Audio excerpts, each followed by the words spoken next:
بسم الله الرحمن الرحيم السلام عليكم ورحمة الله وبركاته طبعا waxaa halkan idinka muuqda ducaale ciise yuusuf oo jooga masjid ka mid ah masaajidada magaalada Birmingham oo aan goordhoweyd soo galnay markii aan nimiba markiiba waxaan helay masaajidkii ugu horeeyay oo salaada duhur oo yar dhaaftay daqiiqado aan ku tukanay dabcan masaajidkan waxaa facilitate gareeyay dad muslimiin ah oo inay dhisaan inay ka shaqeeyaan meeshan bilicda san ee lagu weesaysto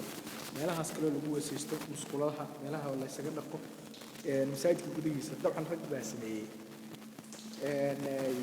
haddii aanay maanta samayn lahayn aanay noo suura geli lahayn annaga laftigeeyo inaanu masaajid helno waa dhul maxaa la yidhahdaa gaalo ay degan tahay oo dhul dal Christian in masaajidda waaweyn oo noocan oo kaleeta laga helo waxaan rabaa ducaale طبعا من سوماليا باكا gaarahaan arrimaha ummadda Soomaaliyeed uu ololeeyo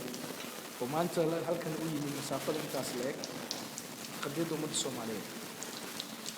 markiiba aan istaagnay masaajid baan aragnay hore aan kaga leexan bal ka war ragii juhdiga geliyay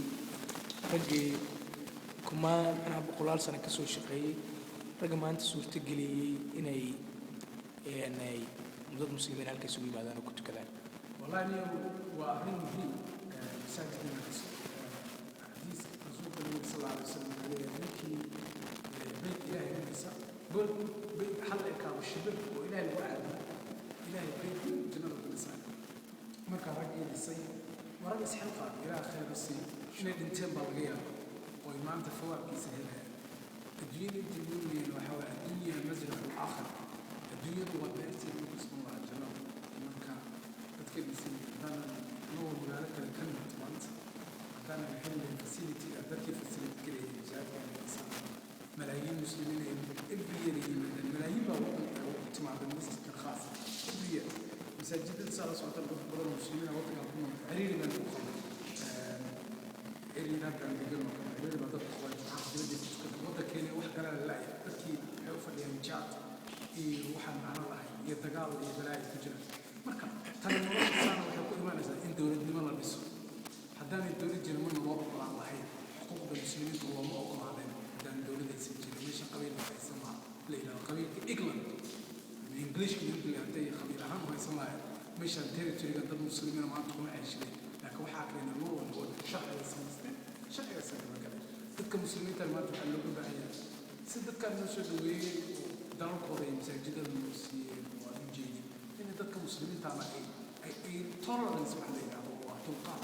dadka muslimiinta leeyahay mid ma soo in baa leeyahay ma gobolka ma in kala ma imaan aniga ka talina dadkii gobolka u dhashay dhulka Soomaalida ee Soomaalida askar dadka beet wax ku soo qaadan waxa weeye ummadda muslimiinta u baa ku tukata dadkii sameeyay ma dadka muslimiinta meesha joogaan oo jeedaan inay gaar kala kala baahda facility biina muslimiin musalliina muslimiin isqoshi waan muslimiin waliba dhulku waa qabow yahay biyuhuna way kulul yihiin heater buu leeyahay dhaxna kama masaajid inta ku jirto dhaxan ma dareemaysid lacag aan inab caadi ahayn gurigaaga aniga gurigayga oo kaleeto marka loo eego heaterkiisu kharash badan buu koos gareeyaa maalintii toddobaadkii 50 marka heatkaas gaskaas electric gas facilities gas faraha badan waxa ay muslimiinta dadka muslimiinta waxa kasta ninkii waxa lagu qoray laba geli bar ama shan geli wixii adawadaha wixii ka badan damigu uu wada laakiin intaas awir laba geli bar ilaa ay shan geli inuu at least qofku uu bixiyo wixii ka badan qofku waa qolo darsan ama darsan ay yiraahdo biyaha bixinay ama electric aan bixinay ama heat ka bixinay gas waxa uu ma sha Allah ilaahay jannadiisa uu maartay baydi ilaahay waxa midka Soomaalida maanta kan waxa weeye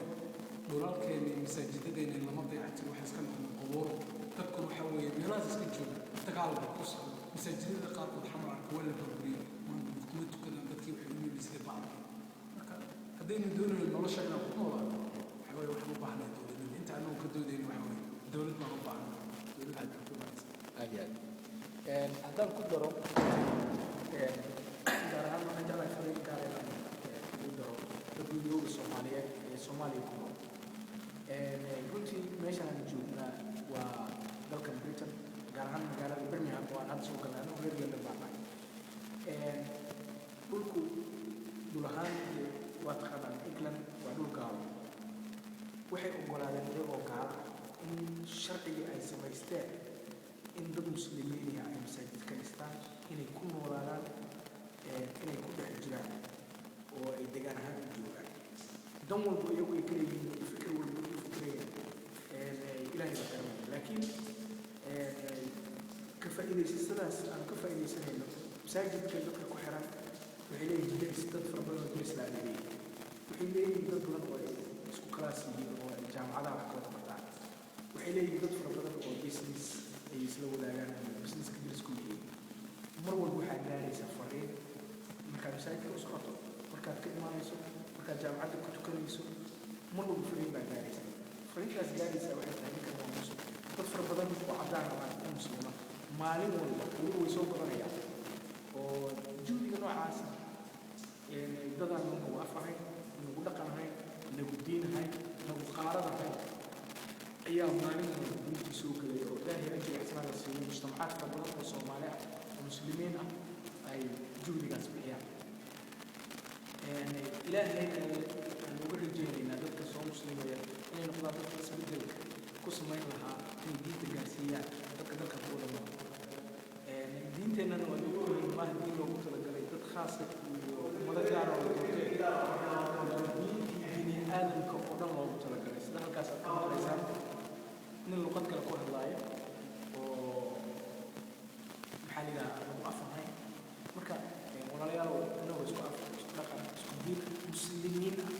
kelimatu laa ilaaha ila allah muxamadu rasuulullah isku nimaada inay inagu kala badbaadi waayo qabaliyad iyo midakoob iska daaya nin wariyaha oo miskiin dadka iska daaya in maanta la dilo oo loo dilo aragtida uu qabo ama war uu sheegay oo xaqiiq noqon kara ama xaqiiq ah xitaa haddii war aan xaqiiq ahayn xitaa qofka uu sheego ama aragtidaadu aan ku qanacsanayn in qof qatli la sameeyo oo naftiisa la bandaystaa miyaanay wax weynahay marka walaalayaalo inaynu ka waantoono maanta waxyaaba badan baan ka soo hadlay jidkii aan soo maraynay siduu u dhisnaa shuruucdiisii habnololeedkiisii baan ka soo hadlay waxaan ka soo hadalnay dhibaatooyinka bulshada ka soo hadalnay tii dalkaan ka soo hadlay maanta waxaa loo baahan yahay biwajhi illaahi alkariim wax ku falka qoray waxaa laynu ka baahan yahay innagaa ah dhallinyaradii soomaaliyeed generation maanta ku ahay inaynu wax ka bedelaan in maamul goboleed iyo xuduudo qabyaaladeed iyo maxaa la yidhaahdaa gogo aan ku bedelano iyadoo rasuulka calayhi salaatu wasalaam ilaahay baa odhanaa faramidnimo oo haysanoo heli karno wactasimuu bixabli illaahi jamiican walaa tafaraquu inaynu helno maamul goboleedka reer hebel baan ahay oo danta ku jirta ay tahay in reer hebeli hordumaan walaalayaal inaynu ka waantoono inaynu ilaahay ka baqno inaynu iskaasho waxaana insha allah idin rajeynayaa midnimo iskaashi iyo wadajir iyo in ilaahay dartiisa gacmaha la isku qabsado asalaamu calaykum waraxmat ullaahi wabarakaatu